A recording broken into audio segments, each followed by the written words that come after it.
So perhaps you're looking for a entry-level SUV that is budget friendly and that fits a full family of 4 persons. Then this Hyundai Tucson is probably an option to consider.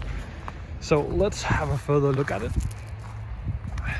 So this one is a Hyundai Tucson. It's a SUV size car. As you can see here, this one is a 2020 model. This is a petrol with the automatic shifter. I'll show you here below the pricing of a similar car like this in the German market, and then you can change the currency and everything to fit your own market. So this one comes with LED headlights, and you can see here that it has a light design here as well, but the main headlights and turn indicators are below, so that's a bit special. It has a large front grille with the Hyundai emblem on it.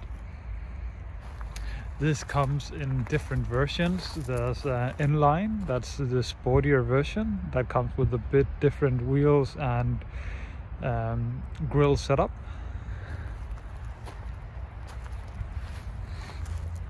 So it has a very angular design, as you can see on the car here and here. There are some large curves on it. I personally think that it's a good looking car. The wheels are on the smaller size, but overall a good looking car. This one is finished in what seems to be a gray or bluish color. It's a bit cloudy outside, so it's perhaps not so easy to tell. From the back you have the tail light that swoops all the way the car, and some turn indicators here on the side that are a bit hidden in the tail light design.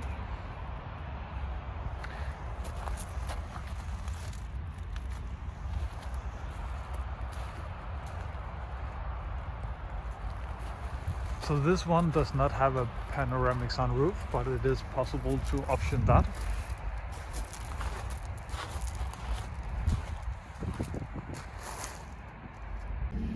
These are the stock 17-inch wheels that you get on this option level. I personally would probably opt for 18 or 19-inch.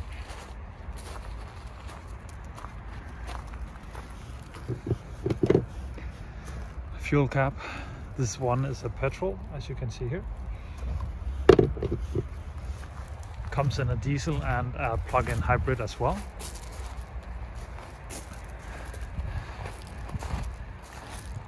So without further ado, let's get into the car and see how the interior is and the quality of it. The key,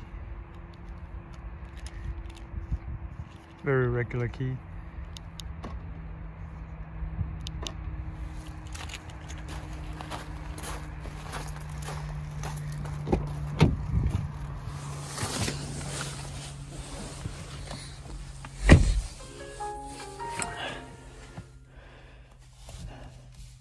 So you have a digital cluster in here and a central navigation screen. Further than that, you have the air vent design that goes across the car that swoops onto the door cards. So I think it's very elegant design in here. Steering wheel is a bit odd with this design. It's not very soft, it's a little bit hard, but I think if you opt for the N-Line version, you'll probably get a bit thicker steering wheel, a bit nicer to hold, but yeah, for daily driving I think this will be all perfect. So let's start the car.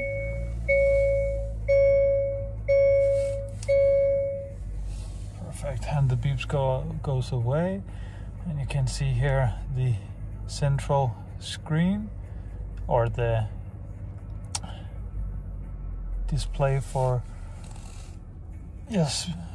speedometer and revs, and you'll be able to change that around and get different informations here, from navigation to lights and driving assistance and so on.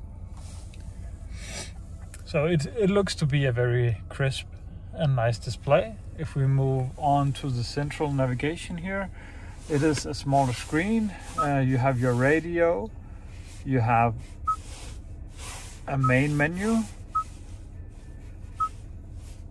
where you can see you have phone, radio, media, Apple CarPlay, Android Auto, and that's pretty much it. Then you have volume controls and tune here for the radio. Let's turn it down a bit. So you have your HVAC controls here, up and down, and lovely beeps every time you touch a button. Defroster. Below that here you can just see that you have some regular USBs for your phone, and below here a 12 volt. So automatic gear shifter, and here you have some parking system, auto hold, drive modes, parking cameras, the electronic handbrake, and here you have some heated seats buttons for front seats, and you have the heated steering wheel as well. You have two cup holders and a little cubby here where you can put your phone when it's charging. You have a center armrest here with a decent size cubby. Glove box. If you take a look at the steering wheel, you'll see some voice controls, some modes here to change driving modes, to turn up speakers, phone. You have some auto driving here, automatic cruise control, speed limiter, and this is to change the display settings. On the door card in the driver's side, you have the window controls, mirror controls, automatic mirrors.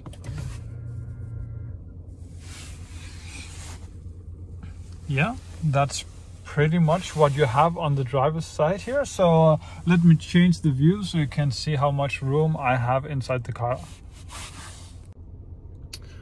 Okay, so here's the view I have. I look straight out the window on the side and in the middle of the windscreen. So my seating position is perfect. I have plenty of headroom. My leg room is perfectly fine. I'm not touching the steering wheel with my legs or anything like that. So a good seating position in the front. Nothing to complain about here. I could definitely take this for a longer drive, no problems. So let's jump into the back and see how much room we have in there. So let's jump into the back, and oh, perfect. The hissing sound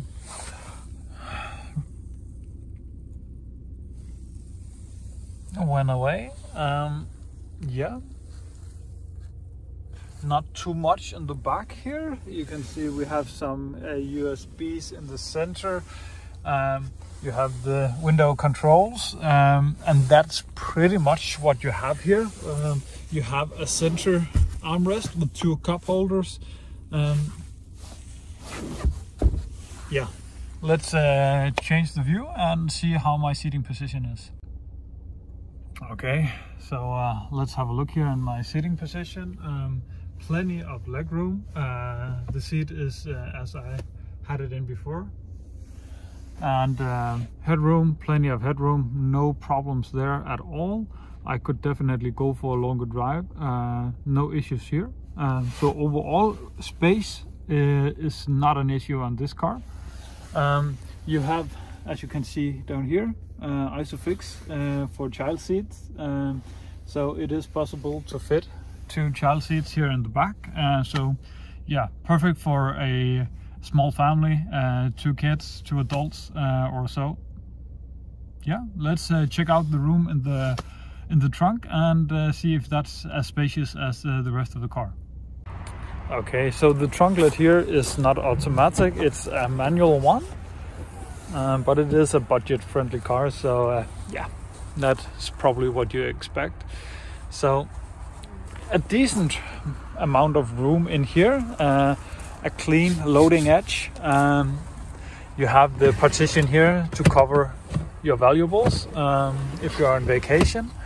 Under here you can see this one has a tow, a trailer hitch, and there's a little room for a tire mobility kit, but that's about it. There's some small cubbies in there as well.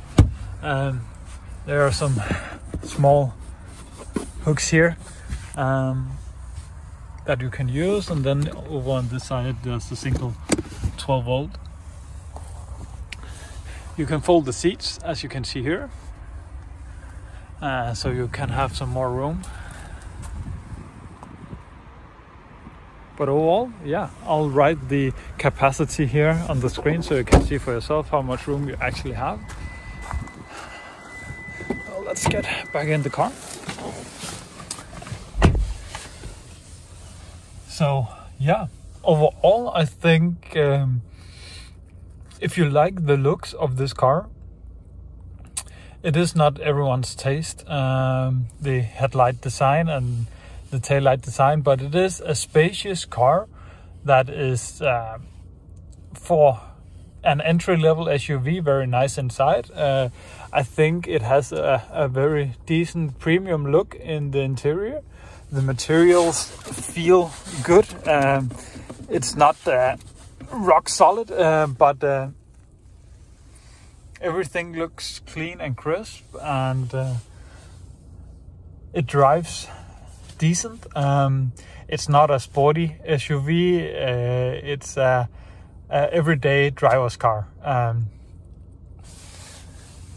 You won't get any thrills driving it, but if you're seeking a family car to get you from point A to point B, that is decent looking and very spacious at a budget, then this is definitely an option to consider. It comes, as I said before, in 3 different variants: petrol, diesel, plug-in hybrid. So there is something that suits a lot of needs. So I would give it in this, where this car sits in the market, I would probably range this 3 or 4 stars out of 5. I think it's a very good buy if you're in the market for an entry-level SUV. So thank you very much for watching this small review of this car. Be sure to follow along and subscribe for many more in the future. If you have any suggestions or anything, feel free to comment on my videos. I'll be sure to get back to you as soon as possible.